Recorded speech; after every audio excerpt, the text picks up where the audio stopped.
Claro, obviamente, más fácil es culpar que resolver. Entonces, eso debe ser que los empresarios no quieren dar empleo, que el gobierno, no sé qué.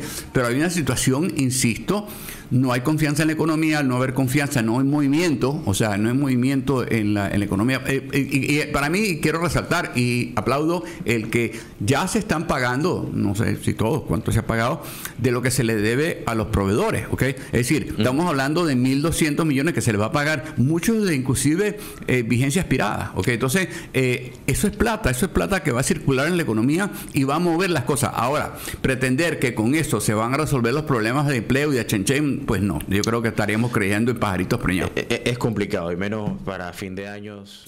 Y ya está con nosotros el ingeniero René Quevedo, consultor en temas financieros y laborales, para conversar un poco sobre algo que a todos nos interesa, y es el chenchen. Buenas tardes, gracias por acompañarnos nuevamente. Buenas tardes, Magdiel, un saludo a toda la audiencia, es un placer estar acá como siempre.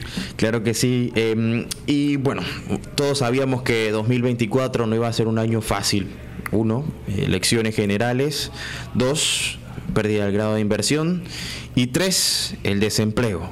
Y hay mucho por donde abordar el tema. Yo quisiera primero ahondar por los puntos más importantes. En este punto, van 100 días del gobierno. Es difícil decir que lo están haciendo bien o mal porque apenas están comenzando. Pareciera que el gobierno ha estado buscando dar los pasos en buena dirección, pero todavía no ha sido suficiente para verse reflejado en el bolsillo de los panameños. ¿Qué está pasando? Sí. Bueno, yo creo que es importante. Lamentablemente se había creado una expectativa de que el 1 de julio, cuando le pusieran la banda presidencial al presidente, él iba a emitir un decreto decretando el chenchen, ¿okay? Y que entonces, pues entonces cuando dice que no hay chenchen, pues entonces, bueno, el presidente mintió. Por otro lado, se pensó que, bueno, que la idea era, bueno, botar esa cantidad de botellas y que entonces esa plata se le iba a poner en el bolsillo a la gente. Lamentablemente, no es así. El chenchen vendrá de la economía. El chenchen siempre viene de la economía. Es el sector privado el que genera el chenchen. Es más, si nosotros vemos, ahorita hay una discusión muy fuerte con respecto al tema del presupuesto, ¿okay? Que no se asignó suficiente inversiones, etcétera, etcétera. Que bueno, digamos, es importante esa discusión, pero no olvidemos que por cada dólar que el gobierno invierte en la economía, el sector privado pone 5 o 6. Eso es historia, ¿okay? La economía la dinamiza el sector privado, no el gobierno. ¿Qué está pasando? Hay 3 ventanas, por ponerle hacer algún tipo de figura, ¿no? La primera, la muy corto plazo, el gobierno le debe 1.300 millones de dólares a sus proveedores. Vi por ahí que ya se van a pagar antes de fin de año 1.200 y tantos. Eso va a ayudar, eso definitivamente, pero es una inyección corto plazo. A mediano plazo hay un tema también importante, que es otra fuente de chenchen para el sector privado. Son los financiamientos bancarios al sector productivo, que son el aceite del motor de la economía. A agosto, de acuerdo a cifras de la superintendencia, los financiamientos bancarios al sector productivo marchan 2.600 millones de dólares por debajo de lo que fue el mismo periodo del 2019, que tampoco fue un gran año, fue también un año electoral. Porque estoy hablando de nuevos financiamientos, o sea, los nuevos proyectos, los nuevos financiamientos para expandirse, para contratar a más gente, etcétera, ¿okay?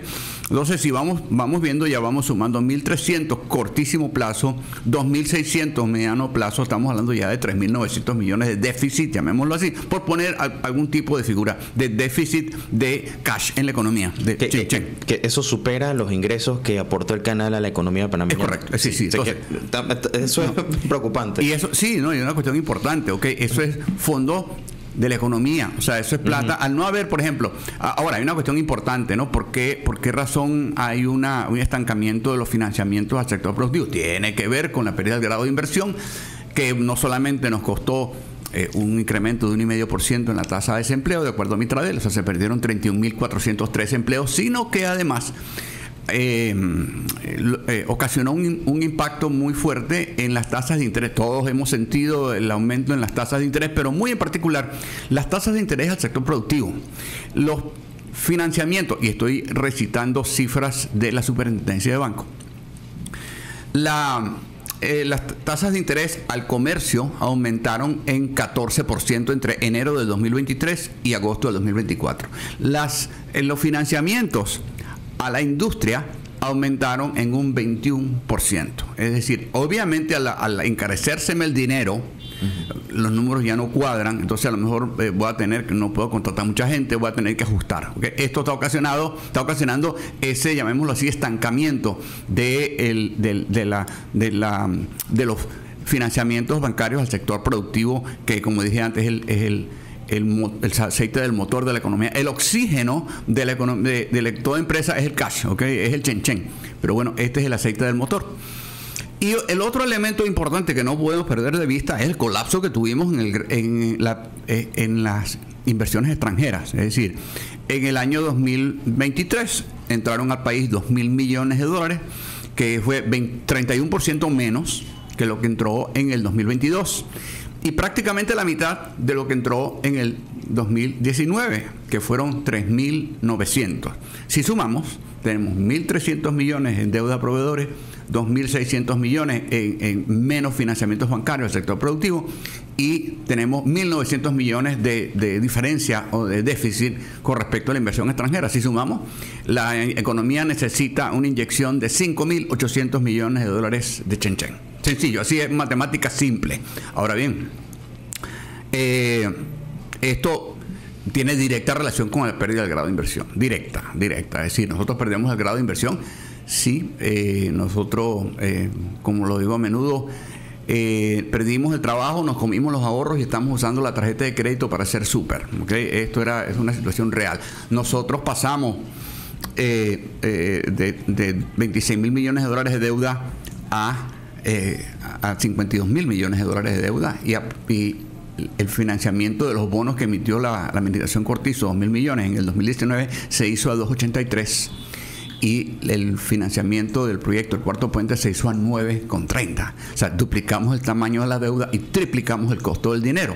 Entonces, sin embargo, si leemos el informe de Fitch del 28 de marzo, el informe comienza diciendo, palabras más, palabras menos, la degradación de la deuda se debe al aumento de las presiones fiscales y de gobernanza agravadas por los acontecimientos ocurridos alrededor del cierre de la mina más grande del país, la crisis minera que tuvimos en octubre y noviembre. Esa es la primera frase del informe.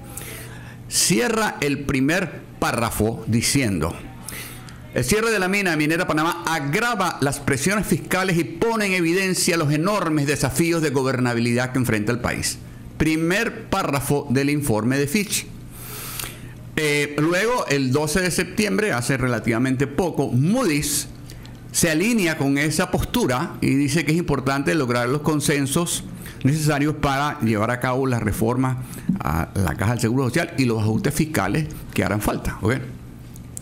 Ahora entonces el presidente Mulino se encuentra con el tema de la Caja del Seguro Social, una cuestión extremadamente complicada, ¿okay?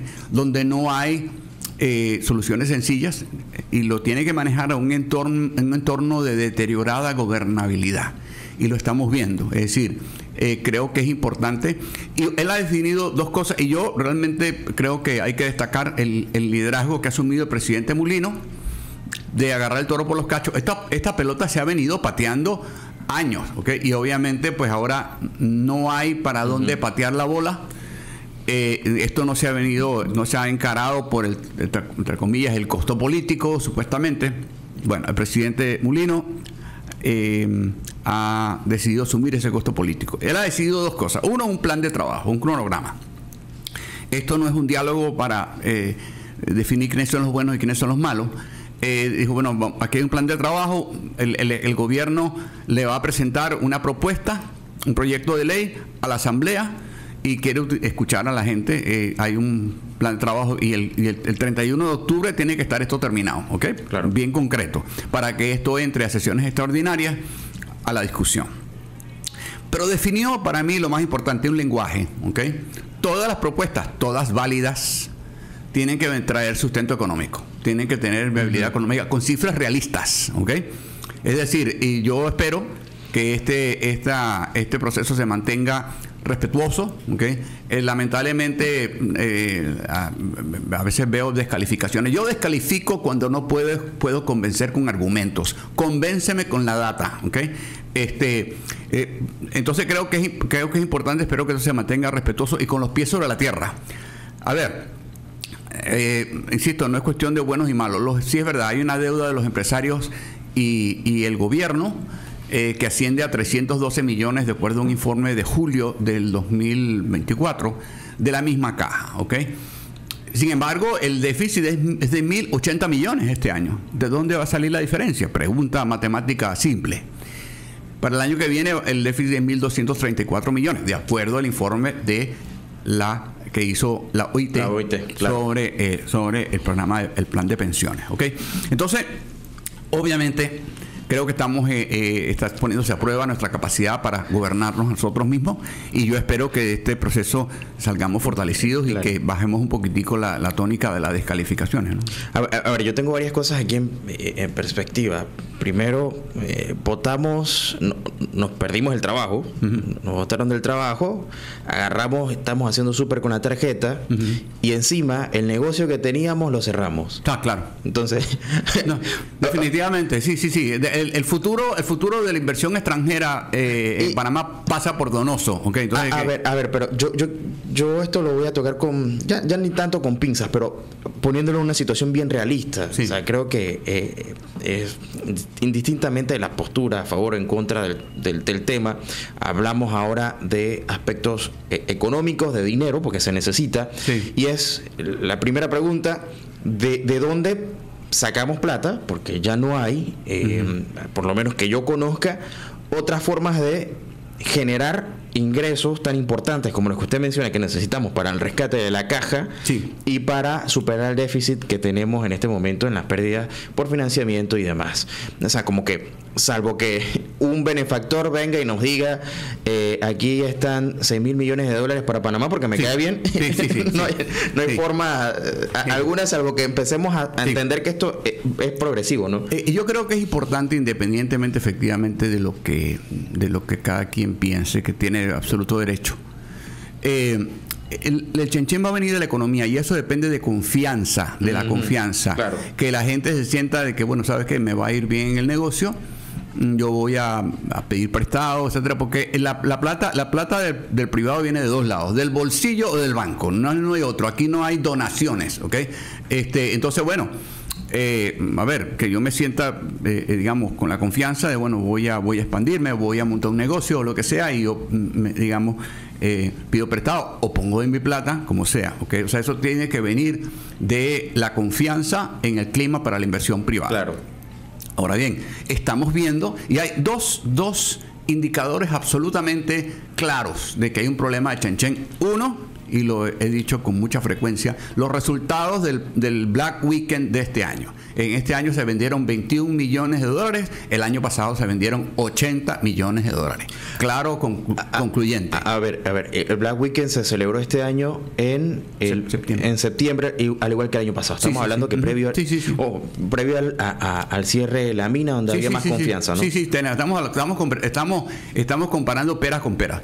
Pero el otro componente que tiene que ver con el estancamiento de los financiamientos al sector productivo, que como dije antes, marchan 2.600 millones por debajo de lo que fue el 2019, un 20% menos, está ocasionando un impacto directo sobre las contrataciones.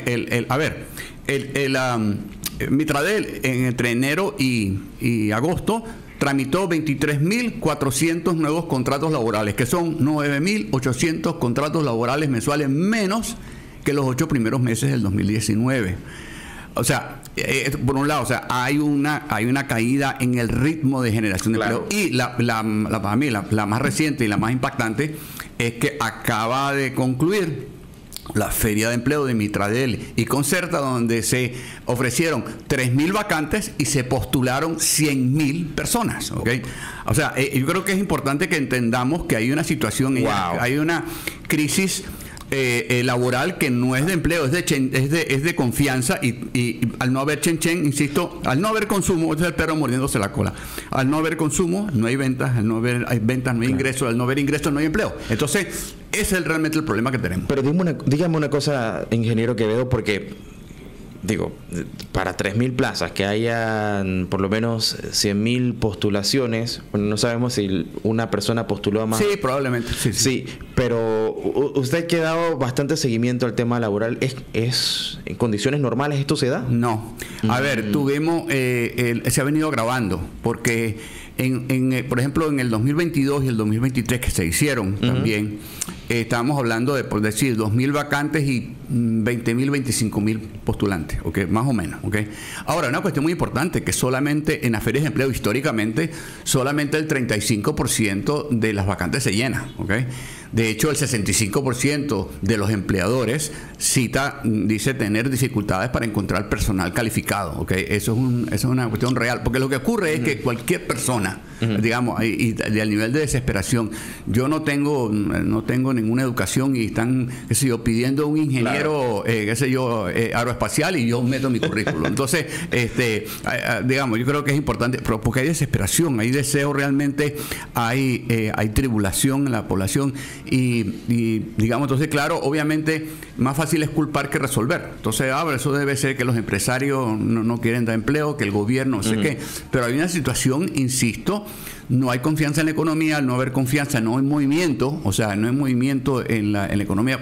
Y para mí, quiero resaltar y aplaudo el que ya se están pagando, no sé si todos, cuánto se ha pagado, de lo que se le debe a los proveedores, ¿ok? Es decir, estamos hablando de 1.200 millones que se les va a pagar, muchos de inclusive vigencia expirada, ¿ok? Entonces, eso es plata que va a circular en la economía y va a mover las cosas. Ahora, pretender que con eso se van a resolver los problemas de empleo y de chenchen, pues no, yo creo que estaríamos creyendo en pajaritos preñados. Es complicado, y menos para fin de años, donde seguramente se están haciendo muchas reestructuraciones en las empresas y hay mucha incertidumbre en el sector empresarial.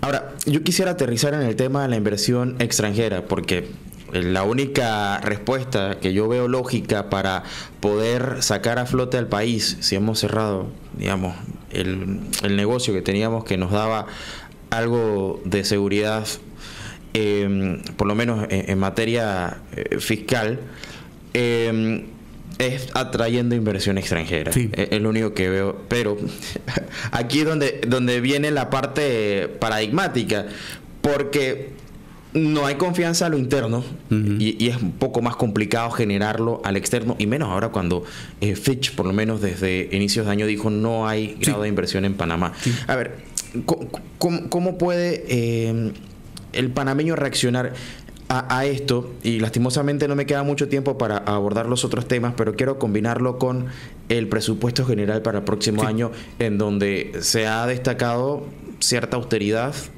y que algunos han aplaudido y han dicho, bueno, está bien, esto significa que hay que manejarnos mejor y más eficientemente. Sí, yo creo que es importante, y ha habido mucho ruido con respecto al presupuesto. Se cuestiona pues que se había rebajado la parte de inversiones, y yo creo que esta discusión es positiva. O sea, a ver, ahora no olvidemos que por cada dólar que el gobierno invierte en la economía, el sector privado pone 5 o 6. Es decir, que lo que mueve la economía, lo que mueve el chenchen, lo que mueve el empleo es el sector privado, ¿ok?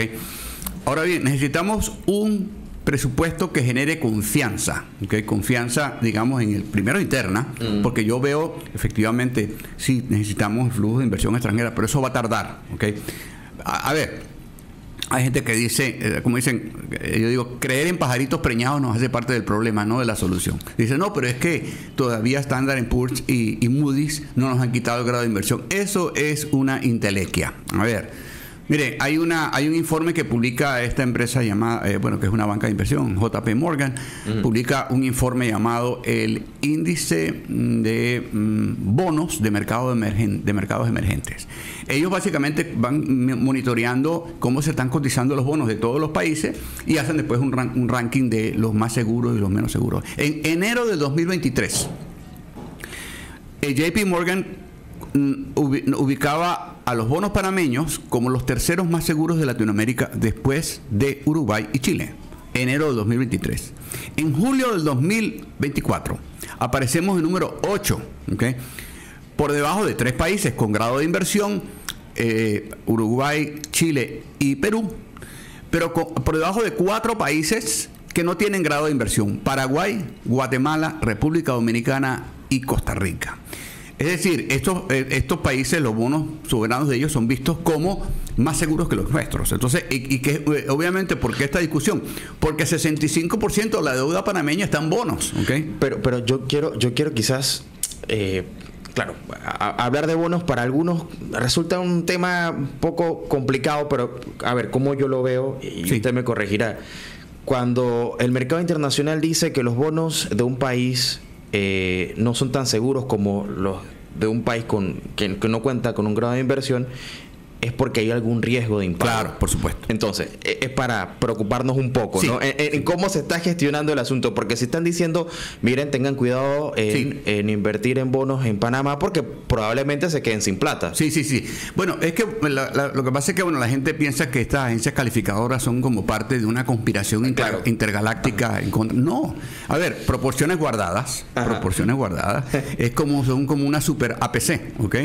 Es decir, la Asociación Panameña de Crédito. Y no te dicen, no le prestes a Magdiel Torres, no te lo dicen, pero ojo, este señor tiene un riesgo, obviamente los ingresos no le están dando, tiene una deuda XXX, así que tiene un riesgo mayor, y eso obviamente implica una mayor tasa, ¿okay? Claro, entonces lo que hay que tener es que parte del problema es que todo esto lo manejamos de manera muy emotiva, y yo siempre recito, ahorita que está de moda el tema de las pruebas PISA, en el 2008 y el 2018, y ahora en el 2022 fue peor todavía, uno de los resultados de la prueba PISA es que solamente 1 de cada 100 jóvenes sabe diferenciar una opinión de un dato. Es decir, quiere decir que los cuentos pesan más que las cuentas. Entonces nosotros construimos narrativas de satanización, victimización y descalificación basadas en opiniones, eslogans y consignas, sin data, ¿ok? Y se construyen leyendas urbanas como, por ejemplo, el subsidio bancario, ¿ok? Por ejemplo, ¿no? O sea, que la gente piensa que a los bancos les dieron $2,000 millones, ¿ok?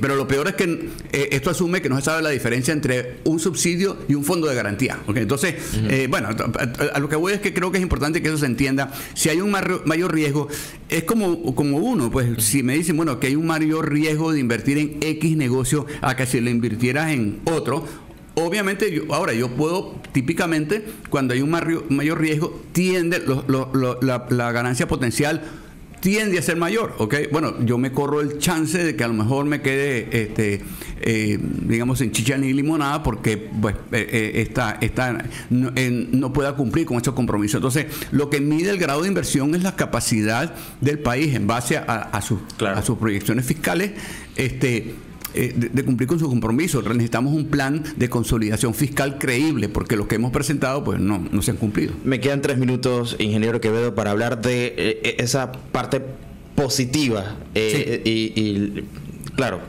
estamos tratando de aterrizar en una situación realista. No es que estamos diciendo que las cosas o tratar de ser pesimistas, porque no queremos ser pesimistas, pero sí hay que entender en la situación en donde nos encontramos y cómo poder salir de estos, por lo menos, yo creo que el soft landing lo tuvimos ya. Sí. Ahora nos toca es ver cómo despegamos. ¿Cómo despegamos? Exacto, sí.